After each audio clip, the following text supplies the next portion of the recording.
皆さん、こんにちは。みきこです。このポッドキャストでは、日本の文化や日本語学校ではあまり習わないような言葉や表現などをお話ししています。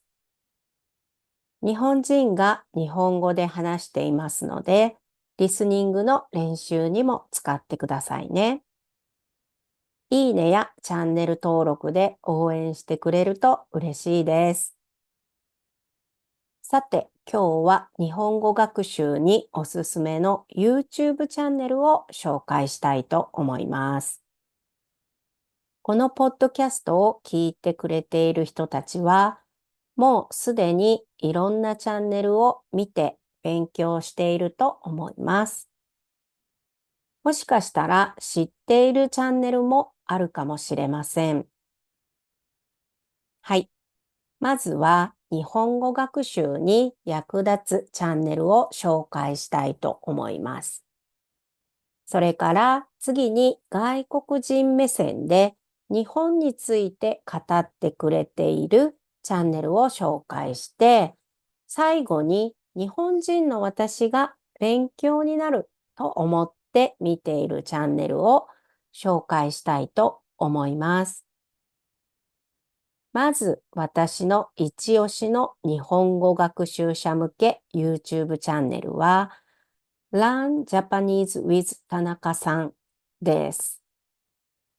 一押しとは一番推している、一番おすすめしているという意味です。このチャンネルはお寿司のキャラクターがとても可愛くて楽しく日本語が学べます。初級の方から学べるチャンネルです。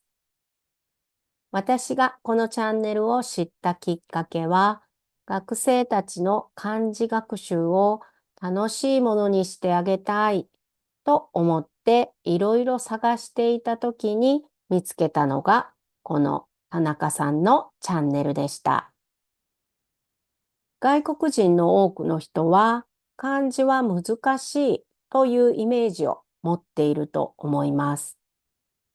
でも私はこの難しいというイメージを楽しいに変えられるといいなと思っています。漢字の成り立ちを知ると漢字の勉強も楽しくなります。田中さんのチャンネルでは象形文字を動きのあるイラストで解説してくれています。漢字の成り立ちには4つの種類があります。象形文字、指示文字、解文字、形成文字です。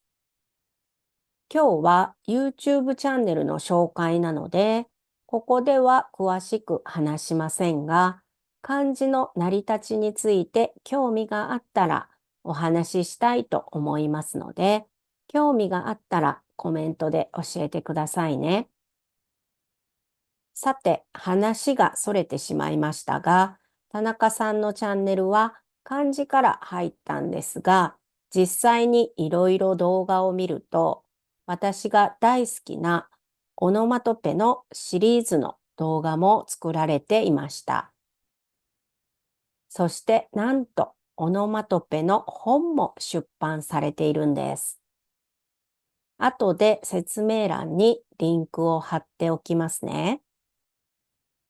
かわいいイラストとともに解説してくれているので、楽しく学べます。それから田中さんのチャンネルは、基本の動詞の動画もあるので、初級の方でも学べます。あとは会話やポッドキャストもあって、幅広く楽しく日本語を学べるのが田中さんのチャンネルです。動画にもよりますが、各国の字幕もついていますよ。60万人も登録者がいる人気の YouTuber さんなので、私のポッドキャストを聞いている人はもうすでに知っているかもしれませんね。それから2つ目のチャンネルは、あかね的日本語教室です。彼女もまた60万人近くのチャンネル登録者がいるので、もうすでに知っている方は多いかもしれません。彼女のチャンネルも初級の方から学べるチャンネルです。15カ国の字幕がついています。文法や単語や漢字などの動画もあります。彼女のチャンネルの見どころは、やっぱり実際のお店での会話が見られるところだと思います。カフェやレストランのメニューを見せてくれたり、注文している様子も見られます。ホテルのチェックインの動画もありました。ちょっと旅行に行く前に見ておくといいですよね。最近聞いて話せるお出かけ日本語会話という本も出版されました。この本は会話の部分の音声だけではなく、説明の部分も全部音声が聞けるんです。これは彼女のこだわりだったみたいです。全部で音声は3時間超え。とにかく実践的な会話を勉強できるのが、あかね的日本語教室です。こちらも説明欄にリンクを貼っておきますね。それから3人目はゆうゆうの日本語ポッドキャストです。こちらのチャンネルの登録者は31万人を超えています。もしかしたら彼のこともすでに知っているかもしれませんね。彼のチャンネルは中上級者向けです。普通に日本人が話すように話しています。スピードも日本人が普通に話すスピードで、いろんな言葉をたくさん使っているので、語彙力や表現力アップにもいいと思います。私が見る限りでは、英語やその他の言語の字幕はついてないようです。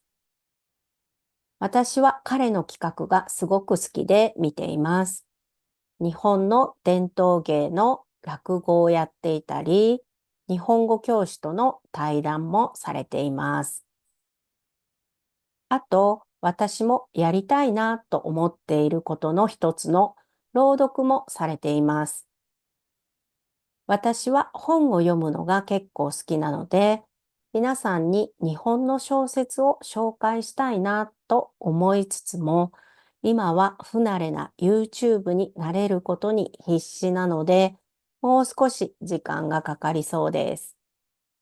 チャンネル登録者の方と将来的には読書会なんかもやってみたいなと思っています。やりたいことはいっぱいなんですが、今はもっとたくさんの人にこのチャンネルを楽しんでもらえるように頑張ります。すみません。ちょっと話が逸れてしまいましたが、彼のチャンネルは日本語中上級者の人におすすめです。はい。それから次は日本に住んでいる外国人が日本について話している YouTube チャンネルの紹介です。これは個人的にとっても好きで、日本人の私にとってとても興味深いです。私は日本人目線でしか日本を語れませんが、外国人から見る日本を知れるのはありがたいです。では、一つ目の紹介です。ミスター富士 from Japan 目指せトリリンガルです。日本人の英語スキル向上と国境を越えて友達を作る楽しさを伝えることを目標にチャンネル運営をされています。国境を越えてたくさん友達を作りたい思いは私も一緒です。このチャンネルは複数の人で運営されています。日本人、マレーシア人、ルーマニア人、アメリカ人などがいらっしゃって、その他にもコラボで他の国の方も来られたりしています。日本の花火が最高の理由とか、日本の製品の凄さとか、私にとっては当たり前で気づかないところなんかも話されているので、すごく勉強になります。英語で話している部分もあるし、英語と日本語の両方の字幕があります。それからもう一つのチャンネルは、ニック兄さん高桑です。このチャンネルはアメリカ人と日本人が一緒に運営しているチャンネルです。もう16年も日本に住んでいる方なので、日本人化しているところはありますが、それもまた面白いです。二人の掛け合いが漫才みたいでとても面白いんです。大阪人の私にはとても響きます。こちらのチャンネルもまた外国人ゲストを呼んで話している回もたくさんあるので、私にとって新たな日本を知るきっかけにもなっています。それから最後に、言語が好きな日本人にとって勉強になるチャンネルを一つ紹介して終わろうと思います。それはゆる言語ラジオです。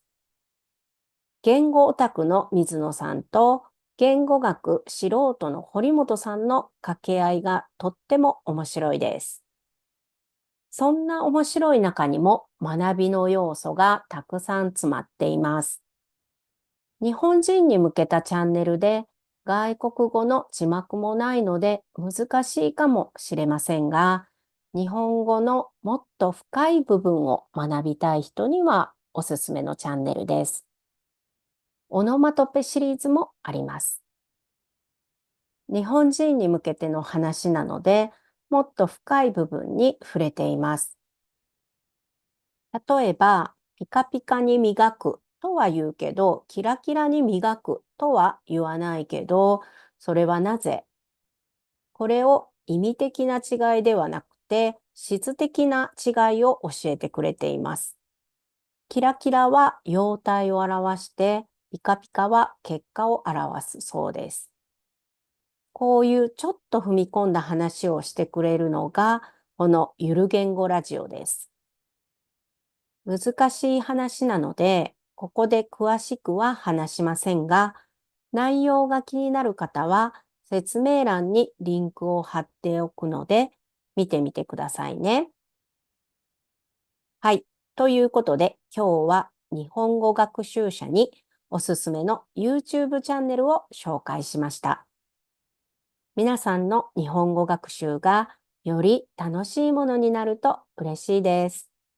最後まで聞いてくれてありがとうございました。ほなまたね。